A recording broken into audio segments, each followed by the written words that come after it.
السلام علیکم ورحمۃ اللہ وبرکاتہ۔ کیا حال چال ہیں سب کے؟ ٹھیک ہیں؟ اللہ تعالیٰ آپ سب کو ایمان کی سلامتی، صحت و عافیت کے ساتھ سلامت رکھے۔ ہر قسم کی شر سے، جس کو ہم جانتے ہیں، جس کو ہم نہیں جانتے، ان سے ہمیں محفوظ رکھے۔ ہمارا مالک ہم پہ رحم کرے، اپنا کرم کر دے ہم پہ۔ چلیے جی شروع کرتے ہیں۔ الحمدللہ رب العالمین والصلاة والسلام علی رسولہ الکریم۔ فاعوذ باللہ من الشیطان الرجیم، بسم اللہ الرحمن الرحیم۔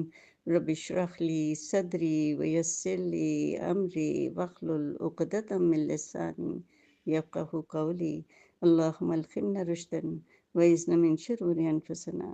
اللہ تعالی ہم سب کو رشد و ہدایت دے اور ہمارے نفسوں کے شر سے بچائے، آمین یا رب العالمین۔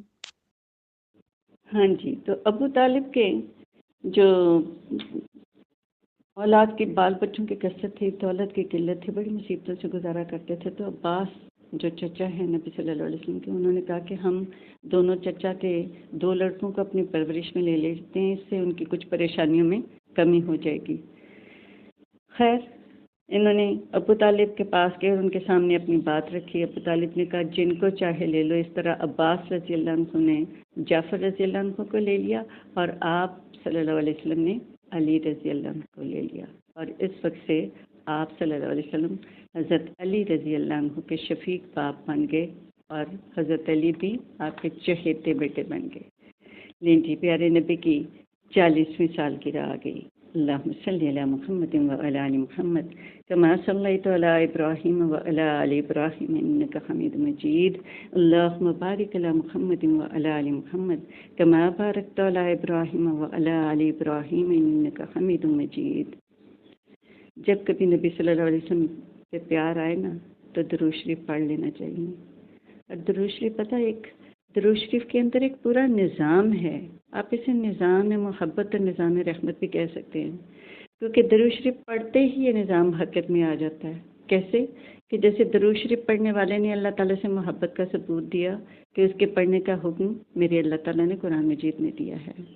نمبر 2 کہ درود شریف پڑھنے والے نے نبی صلی اللہ علیہ وسلم سے محبت کا اظہار کیا ہے، تو اس نے درود شریف کا ایک حق ادا کیا ہے، اور یہ محبت ایمان کے لیے لازمی ہے۔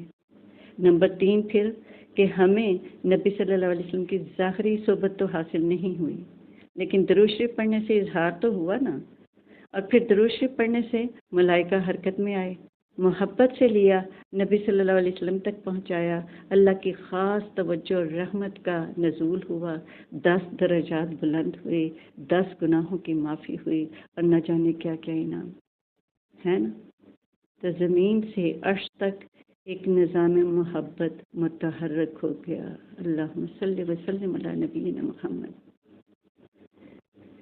ہاں جی، پیارے نبی صلی اللہ علیہ وسلم کی 40ویں سالگرہ آ گئی۔ یہ کہہ لیں کہ 40 سال کے ہوئے، تو یہ سب نبیوں کے وہ تقریباً نبوت اسی سال میں ملتی ہے، سوائے حضرت عیسیٰ علیہ السلام کے۔ یہ میچیورٹی کی عمر ہوتی ہے۔ ہم اپنا بھی جائزہ لیتے ہیں کہ کیا 40 سال کی عمر میں ہم کچھ میچیور ہوئے تھے کہ نہیں، ہمیں کچھ شعور آیا تھا کہ نہیں، ہم کچھ نگے ہوئے تھے کہ نہیں، ہم کچھ کمپوزڈ ہوئے تھے کہ نہیں، کہ وہی بچے گانا حرکات ہیں ہماری۔ اللہ تعالیٰ ہم سب کو میچورٹی عطا فرمائے، سنجیدگی عطا فرمائے، وزڈم عطا فرمائے، حکمت اور بصیرت عطا فرمائے، آمین۔ ہاں جی، تو نبی صلی اللہ علیہ وسلم 40 سال کے ہو گئے، اور اب آپ کو تھوڑا سا حقیقت کھلنے لگ گئی، جس کی برسوں سے تلاش تھی۔ وہ یہ کہ نبی صلی اللہ علیہ وسلم کے سچے خواب آنے شروع ہو گئے، اور وہ ایسے خواب ہوتے تھے اور برابر دکھائی دینے لگے کہ اس طرح کی باتیں جو جاننے کے لیے آپ بے چین تھے، جن کی حقیقت معلوم کرنے کے لیے آپ تڑپ رہے تھے، اور وہ سورج چاند کی طرح روشن ہو گئی تھی، بالکل عیاں ہو کر نظروں کے سامنے آ گئی، اور باطل کی بھی ساری حقیقت نبی صلی اللہ علیہ وسلم پر واضح ہو گئی۔ آپ بہت خوش ہوتے تھے اس بات سے کہ میرے پہ ساری چیزیں عیاں ہو رہی ہیں نا۔ اب جب خواب صبح کی طرح روشن ہوتا، تو اس کی تعبیر بھی کھل کر سامنے آ جاتی اور نامعلوم باتیں بھی معلوم ہو جاتی، تو آپ صلی اللہ علیہ وسلم بہت فکر مند ہوتے، ذہن میں طرح طرح کے خیالات گونجتے، اس سال جب رمضان آیا تو آپ صلی اللہ علیہ وسلم پھر غار حرا چلے گئے اور ہر دنیا کی دلچسپی سے ہٹ کر غور و فکر اور عبادت میں لگ گئے۔ یوں ہی رمضان کے کچھ دن گزرے تھے اور ایک دن آپ صلی اللہ علیہ وسلم غار میں آرام فرما رہے تھے، صبح کا وقت تھا، اچانک ایک فرشتہ دکھائی دیا، انتہائی حسین و جمیل فرشتہ، ہاتھ میں ایک ریشم کا ٹکڑا بھی تھا۔ فرشتے نے کہا اقرا، پڑھو۔ آپ نے بہت گھبرائے، ماں اقرا، مجھے پڑھنا نہیں آتا، اقرا، پڑھو۔ نبی صلی اللہ علیہ وسلم نے پھر فرمایا مجھے پڑھنا نہیں آتا۔ اس نے پھر کہا اور ایسے لگا جیسے نبی صلی اللہ علیہ وسلم کا گلا گھونٹ رہا ہے اور جسم مبارک کو بھینچ رہا ہے۔ پھر اس نے چھوڑ دیا، میں کیا پڑھوں؟ نبی صلی اللہ علیہ وسلم نے فرمایا، فرشتے نے جواب دیا، اقرا بسم ربک الذی خلق، پڑھو اپنے رب کے نام سے جس نے پیدا کیا۔ خیر، فرشتے کے بتانے پر آپ صلی اللہ علیہ وسلم نے یہ 5 آیات سورہ علق کی پڑھی اور پڑھتے ہی ذہن پر نقش ہو گیا، فرشتہ چلا گیا۔ اب سوچ میں ہے، حیرانی بدحواسی کا عالم کہ مجھ سے کس نے کی ہیں باتیں، یہ کون مجھے پڑھا کر گیا ہے؟ پھر تیزی سے باہر آئے اور دیکھا ادھر ادھر، اوپر دیکھا، اچانک آواز آئی، محمد۔ نبی صلی اللہ علیہ وسلم تھک سے ہو گئے، گھبرا کر جو سر اٹھایا تو اوپر وہی فرشتہ آدمی کی صورت میں کھڑا اور پکار کر کہہ رہا تھا، محمد تم اللہ کے رسول ہو اور میں جبرائیل ہوں۔ نبی صلی اللہ علیہ وسلم کی گھبراہٹ بڑی، خوف سے رونگٹے کھڑے ہو گئے، بہت دیر تھر تھر کانپتے رہے، وہیں سوچتے رہے۔ آخر گھر آئے تو آتے کہنے لگے، مجھے کچھ اڑا دو، مجھے کچھ اڑا دو، مجھے کچھ اڑا دو۔ حضرت خدیجہ بہت گھبرائیں کہ طبیعت خراب ہے اور طرح طرح کے خیالات آنے لگے۔ خیر، پوچھا کہاں تھے، کیا ہوا آپ کو؟ میں کہا مجھے اپنے بارے میں ڈر ہے، لیکن حضرت خدیجہ بہت ماشاءاللہ سمجھدار تھیں۔ ایک اچھی بیوی کا رول دیکھ لیں، یا بار بار ایک اچھی بیوی کا رول آئے گا اور ہم اپنا بھی جائزہ لیں گے کہ ہم اپنے شوہروں کی مشکل وقت آتے ہیں، مسائل، یہ دنیا ہے اسی طرح کھٹی میٹھی، کبھی اچھے مسائل، کبھی خوشحالیاں، کبھی کوئی نہ کوئی اسٹریس ہوتا ہے، تو ہم کتنی دلجوئی کرتے ہیں۔ یہ وہ اچھی اور نیک بیوی ہیں کہ جبرائیل علیہ السلام اللہ کا سلام بھیجتے، نبی صلی اللہ علیہ وسلم سے کہتے کہ اللہ تعالیٰ حضرت خدیجہ رضی اللہ عنہ کو سلام کہہ رہے ہیں، اور بشارت بھی دی کہ جنت میں موتی کا گھر ہوگا جس میں نہ کوئی شور نہ کوئی تکلیف۔ یہ ایک اچھی بیوی کا رول اور پھر اللہ کا انعام۔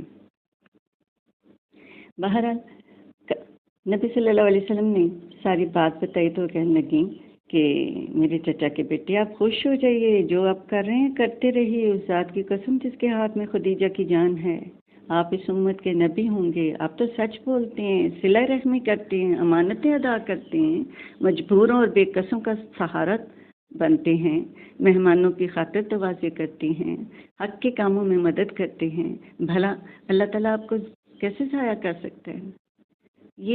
یہ کام ہم نے کرنا ہے۔ یہ جتنی انہوں نے صفات بتائی ہیں نا نبی صلی اللہ علیہ وسلم کی، اس کو ڈائری پہ لکھ کے نا، تو پھر ہم بھی دیکھیں گے کہ کیا ہم میں سے یہ کام ہم کرتے ہیں تو اس کو ٹک کرتے جائیں، اور جو نہیں کرتے، جس میں کمزور ہیں، اس پہ ہم محنت کریں گے انشاءاللہ تعالی، تاکہ ہم بھی اچھی بیویاں بنیں اور دلجوئی کرنے میں کوئی کسر نہ چھوڑیں کہ پھر اللہ ہم سے بھی راضی ہو جائیں۔ خیر، حضرت خدیجہ رضی اللہ عنہ نے نبی صلی اللہ علیہ وسلم کی بہت ڈھارس بندھائی اور پھر وہ اپنے چچا کے بیٹے کے پاس لے گئے، ورقہ بن نوفل کے پاس، اور انہوں نے سارا کچھ سن کے کہا کہ تو وہی ناموس جبرائیل ہے جو موسیٰ علیہ السلام کے پاس آتا تھا، بخدا وہ اس امت کا نبی ہوگا، اسے کہو کہ ڈرے نہیں اور جو کچھ کر رہا ہے کرتا رہے۔ بہرحال وہ لے گئی ان کے پاس، اور وہ کہنے لگے بھتیجے، نبی ہونے کا اعلان کرو گے تو لوگ جھٹلائیں گے، ہر طرح ستائیں گے، گھر سے بے گھر کر دیں گے، جنگ کرنے سے کبھی نہ چکیں گے، کاش اس وقت میں زندہ ہوتا۔ نبی صلی اللہ علیہ وسلم نے فرمایا تو کیا وہ لوگ مجھے بے گھر کر دیں گے؟ ہاں، ورقہ نے کہا جب بھی کوئی نبی آیا قوم نے اس کے ساتھ یہی سلوک کیا، اگر وہ دن مجھے دیکھنا نصیب ہوئے تو ایسی مدد کروں گا کہ اللہ تعالیٰ ہی جانتا ہے۔ خیر، انہوں نے بڑے پیار سے نبی صلی اللہ علیہ وسلم کو بوسہ دیا. اس کے بعد آ گئے نبی صلی اللہ علیہ وسلم، لیکن بڑے فکر مند اور اداس تھے، بار بار سوچتے میرے کمزور کاندھوں پر نبوت کا بوجھ آن پڑا ہے. اب اسی فرشتے کا نبی صلی اللہ علیہ وسلم کو انتظار تھا جسے ورقہ نے ناموں سے موسیٰ کہا تھا. انتظار کرتے رہے، وہ نہ آئے، کوئی وحی نہ آئی. دل میں ایک طوفان اٹھا، کیا کروں کیا نہ کروں. پھر آپ صلی اللہ علیہ وسلم وغیرہ غار حرا جانے لگے اور وہیں رہتے دن رات، اور بس ایک اندر انتظار بھی ہے اور غم بھی ہے. اور ایک دن پھر کہیں سے آپ صلی اللہ علیہ وسلم گزر رہے تھے کہ یک آسمان سے آواز آئی. سر اٹھا کر دیکھا تو وہی فرشتہ جو غار حرا میں آیا تھا فضا میں ایک کرسی پر بیٹھا تھا. اور فرشتے کو دیکھتے ہی نبی صلی اللہ علیہ وسلم خوف سے ہلنے لگے، کانپنے اور لرزنے لگے. اور پھر گھر آئے، مجھے کچھ اڑا دو، مجھے کچھ اڑا دو. خیر کپڑا ڈالا گیا، اتنے میں فرشتہ یہ وحی لے کر آ گیا. یا ایھا المدثر قم فانذر وربک فکبر وثیابک فطہر والرجز فاہجر. اے کپڑے میں لپٹنے والے، اٹھو پھر ڈراؤ اور اپنے رب کی بڑائی بیان کرو، اور اپنی کپڑے پاک رکھو اور گندگیوں سے الگ رہو. خیر نبی صلی اللہ علیہ وسلم کو تھوڑا سا سکون مل گیا. اس کے بعد پھر کئی بار وحی آئی اور اسی طرح وحی برابر آنے لگی، اور حضرت جبرائیل علیہ السلام آتے رہے، اللہ کی آیات سناتے رہے. پھر انہوں نے وضو کرنا سکھایا، نماز پڑھنی سکھائی. جبرائیل علیہ السلام آئے، انہوں نے آپ کے سامنے وضو کیا، نماز پڑھی. پھر آپ صلی اللہ علیہ وسلم حضرت خدیجہ رضی اللہ عنہ کے پاس آئے اور ان کے سامنے وضو کیا، اور پھر فرمایا کہ یہی ہے نماز پڑھنے کا طریقہ. اور انہوں نے بھی پھر اسی طرح کیا اور ان کے ساتھ کرنے لگے.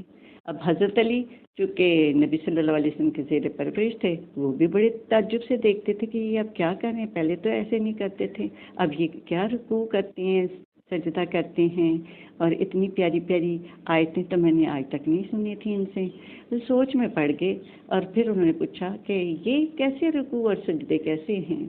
پھر نبی صلی اللہ علیہ وسلم ان کو بتایا کہ ہاں اللہ ایک ہے، اس کا کوئی شریک نہیں، وہ عبادت کے لائق ہے، تم بھی عبادت کرو، لات و عزیٰ کو چھوڑ دو. اچھا پھر انہوں نے کہا ٹھیک ہے، وہ بھی ایمان لے آئے. اب زید بن حارثہ جو تھے وہ بھی ان کے ساتھ ہی رہتے تھے، بھلا وہ پیچھے رہنے والے تھے، وہ بھی ایمان لے آئے.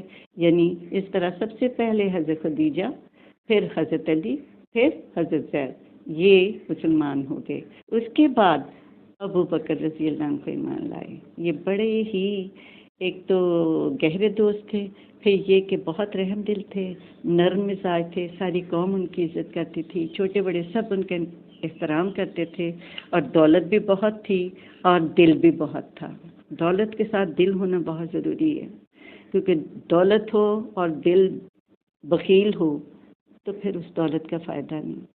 حضرت ابو بکر صدیق مال آتا رہتا اور وہ بھی دل کھول کے خرچ کر کے رہتے، اور ایک تو دانائی بھی بلا کی تھی، چھوٹے سے چھوٹی بات، مشکل سے مشکل بات چٹکی بجاتے حل کر دیتے. اسی لیے سارے لوگ ان سے مشورہ کرتے تھے، اور یوں بھی ان کے پاس آ کر بیٹھا کرتے تھے. اور کچھ ایسی باتیں ہوتی ہیں نا کہ دلوں کو موہ لیتی ہیں، کچھ لوگوں کی بڑی پیاری باتیں ہوتی ہیں تو لوگ ان کی باتیں سننے کے لیے آتے تھے. تو اب حضرت ابوبکر صدیق رضی اللہ عنہ کو بھی موقع مل گیا، وہ بھی اسلام پھیلانے لگے. اور جو ان سے متاثر تھے، امپریس تھے کہ یہ بڑی پیاری باتیں کرتے ہیں، بڑے وائز اور عقل مند ہیں، سوجھ بوجھ رکھنے والے، بصیرت والے ہیں، وہ ان کے ساتھ ایمان لے آتے تھے. اسی طرح حضرت عثمان بن عفان، زبیر بن عوام، عبد الرحمن بن عوف، سعد بن ابی وقاص اور طلحہ بن عبید اللہ رضی اللہ عنہم اجمعین، یہ سارے کے سارے مسلمان ہو گئے. اور پھر ارقم کے بیٹے ارقم مسلمان ہوئے. تو پھر سب سے پہلے جو لوگ مسلمان ہوئے تھے، مرد بھی اور عورتیں بھی، جو عورتیں ایمان لائیں ان میں پیارے نبی صلی اللہ علیہ وسلم حضرت ابوبکر کی بیٹیاں بھی تھیں، اور ارقم کے بیٹے جو تھے ان کے گھر میں نبی صلی اللہ علیہ وسلم نے اسلام کی دعوت دینی شروع کر دی.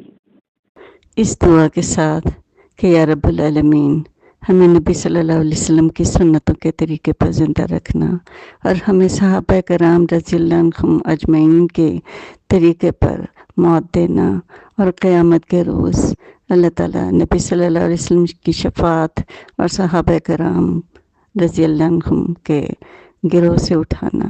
آمین یا رب العالمین۔ السلام علیکم ورحمۃ اللہ وبرکاتہ۔